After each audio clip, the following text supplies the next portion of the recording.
Hi, boys and girls. I'm going to read Winn Dixie. I know it's been a while. The last time I read to you, I read chapters 11 and 12. And remember, we learned about Winn Dixie. There was a big storm at night with thunder and lightning. And Winn Dixie went crazy, right? And he was racing back and forth through their trailer. And he woke up the preacher. And the preacher says that Winn Dixie has a pathological fear of thunderstorms. And by that, he means that it's a fear that goes beyond normal fears. You can't be talked out of it or reasoned with, right? It's just like this crazy fear of something. So Winn Dixie has a pathological fear of thunderstorms, and it makes him go nuts. And Opal is afraid that her father will say, because there's a lot of thunderstorms in Florida, she's afraid that her father might say, we can't keep a dog like this. And instead, he surprises her, right? And he says, we have to really keep an eye on Winn Dixie and really make sure that he knows that he is safe. So that's what happens in chapter 11. And then in chapter 12,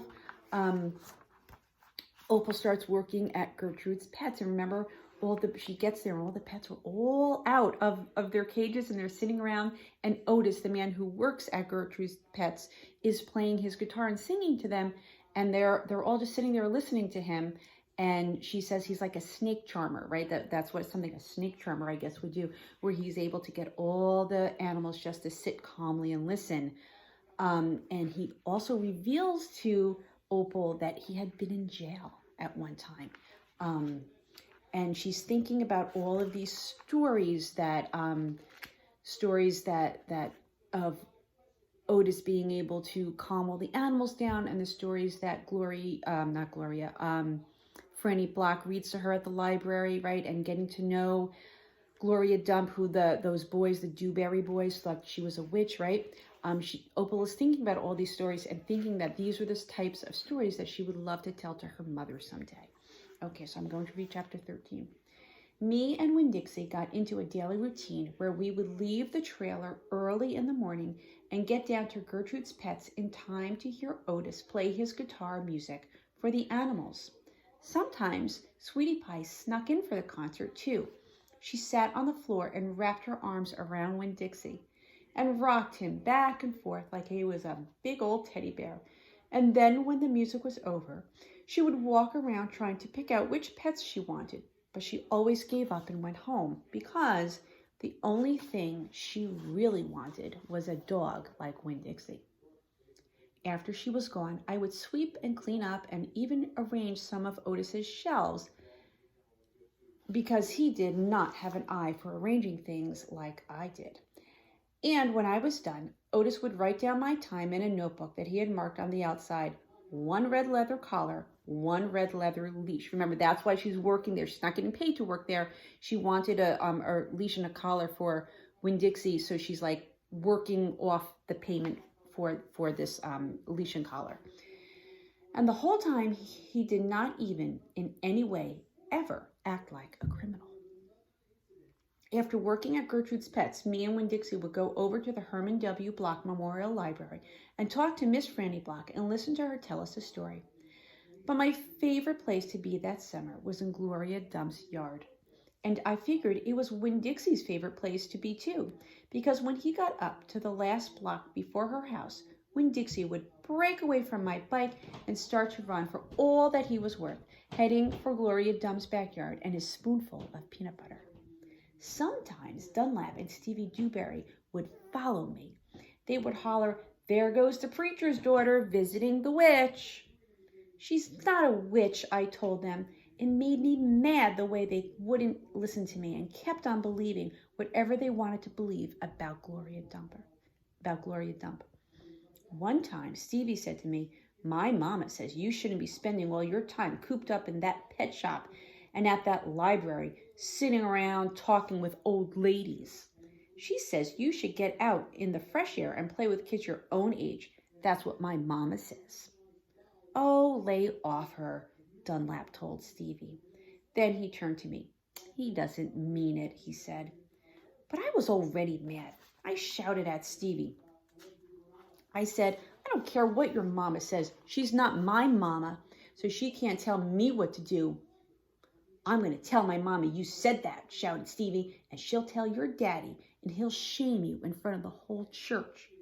And that pet shop man is stupid, and he was in jail, and I wonder if your daddy knows that. Otis is not stupid, I said, and my daddy knows that he was in jail. That was a lie. But I didn't care. And you can go ahead and tell on me if you want to, you big bald-headed baby. I swear, it about wore me out yelling at Dunlap and Stevie Dewberry every day. By the time I got to Gloria Dump's yard, I felt like a soldier who had been fighting a hard battle. Gloria would make me a peanut butter sandwich straight off, and then she would pour me a cup of coffee with half coffee and half milk, and that would refresh me. Why don't you play with those boys? Gloria asked me. Because they're ignorant, I told her. They still think you're a witch. It doesn't matter how many times I tell them you're not. I think they are just trying to make friends with you in a roundabout way, Gloria said. I don't want to be their friend, I said. It might be fun having those two boys for your friends. I'd rather talk to you, I said. They're stupid and they're mean. Gloria would shake her head and sigh, and then she would ask me what was going on in the world and did I have any stories to tell her. And I always did. I'm going to read chapter 14 too.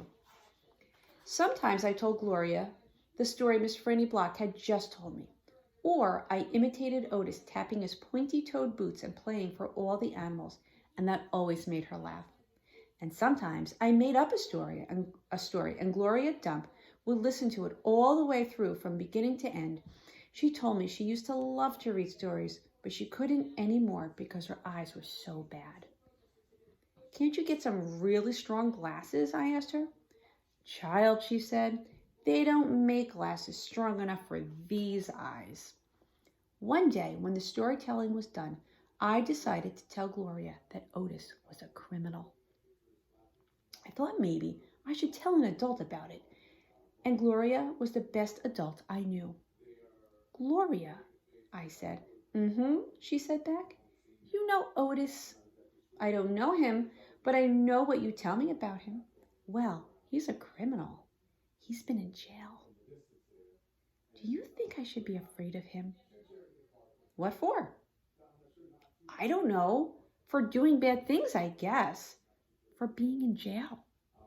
Child, said Gloria, let me show you something. She got up out of her chair real slow and took hold of my arm. Let's the two of us walk all the way to the back of this yard. Okay, I said. We walked, and Winn Dixie followed right behind us. It was a huge yard, and I had never been all the way back in it. When we got to a big old tree, we stopped. Look at this tree, Gloria said. I looked up. There were bottles hanging from just about every branch. There were whiskey bottles and beer bottles and wine bottles, all tied up there with string, and some of them were clanking against each other and making a spooky kind of noise. Me and Winn Dixie stood there and stared at the tree, and the hair on top of his head rose up a little bit, and he growled deep in his throat. Gloria Dump pointed her cane at the tree. What do you think about this tree? I said, I don't know. Why are all those bottles on it? So all those bottles are like bottles of alcohol. They're empty, but they're all empty bottles of alcoholic beer bottles. Why are all those bottles on it? Opal asks Gloria. To keep the ghosts away, Gloria said. What ghosts? The ghosts of all the things I've done wrong. I looked at all the bottles on the tree. You did that many things wrong? I asked her. Said Gloria. More than that. But you're the nicest person I know, I told her. Don't mean I haven't done bad things, she said. There's whiskey bottles on there, I told her, and beer bottles. Child, said Gloria Dump, I know that. I'm the one who put them there. I'm the one who drank what was in them. My mama drank, I whispered. The preacher says sometimes she couldn't stop. Mm-hmm, said Gloria Dump again. That's the way it was. That's the way it is for some folks. We get started and we can't stop. Are you one of those people? Yes, ma'am, I am. But these days, I don't drink anything stronger than coffee. Did the whiskey and beer and wine, did they make you do the bad things that are now the ghosts? Some of them, said Gloria Dump. Some of them I would have done anyway. With or without alcohol, before I learned. Learned what? Learn what is the most important thing. What's that? I asked her. It's different for everyone, she said. You find out on your own. But in the meantime, you have to remember you can't always judge people by the things they've done.